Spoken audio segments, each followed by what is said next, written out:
I'm a rising junior at Garden City High School, and for my main project, I made an Infinite Runner game using an Arduino circuit board. So for those of you who don't know, an Arduino, an Infinite Runner game is something sort of like the dinosaur game on Google Chrome when you don't have an internet connection.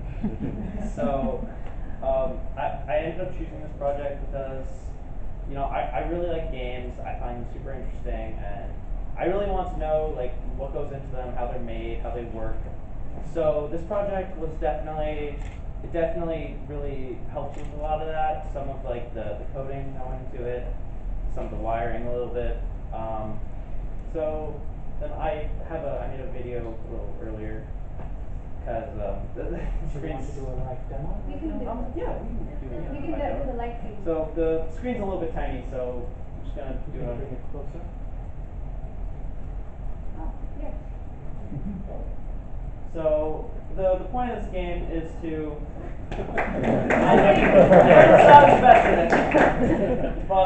so the point of this game is to kind of I'm just gonna stop. But the point is to just run and get the highest scores you can while jumping to avoid obstacles. Currently, I'm okay at it. As you saw. So I have this working by currently you can't really see because it's in the box, but I have my Arduino plugged into this battery, which then sends power to my breadboard, which is connected to my little LCD screen here, and some lights, as the red and green lights as you saw. So the LCD screen, it has 16 pins. Some of them are there's a 5-volt pin which is connected to power. There's a ground pin which is grounded, meaning that's where the electricity goes after it goes through the circuit. And then the rest of them are data pins, which are plugged into ports on my Arduino, which you might have seen on other projects. There are a bunch of ports there. And then my NeoPixels, those are lights. They're just RGB lights. They can be programmed to be a mix of red, blue, or green. They're right there. And they have three cords, power, ground, and just a pin. So they're plugged in there on the right spot. And during this project, however, the NeoPixels, while they do look pretty nice, they were also definitely one of the bigger challenges.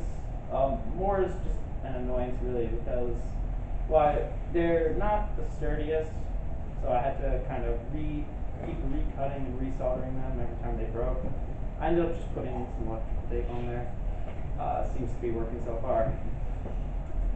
And so this whole project has taught me definitely a lot about electrical engineering, a little bit of coding, and how everything's wired together, and the circuit board and breadboard, how electricity is conducted to all different wires, and So I really enjoyed doing everything here at Blue Stand. Learning all this stuff was super interesting because for the longest time I really wondered how a lot of these electrical things work. Like how does doing something like over here with this button trigger something over here with this screen to happen. So that was really cool and interesting for me. Going forward, maybe in the short term, kind of at home, I definitely plan on continuing to modify this. Maybe make it a little bit harder or easier by my skill level at this. But maybe make it harder, easier, add some new features, mainly software things like that.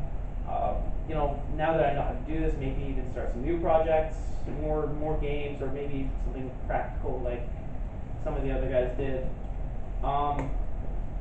Overall, great experience. I learned a lot, and extremely happy with what I have here. So, are there any questions?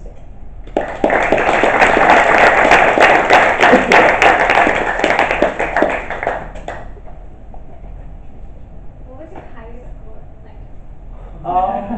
Currently my high score, believe it or not, is 62. Which is good. Yeah, yeah, Believe. it's pretty Hold good. the belief. Yeah.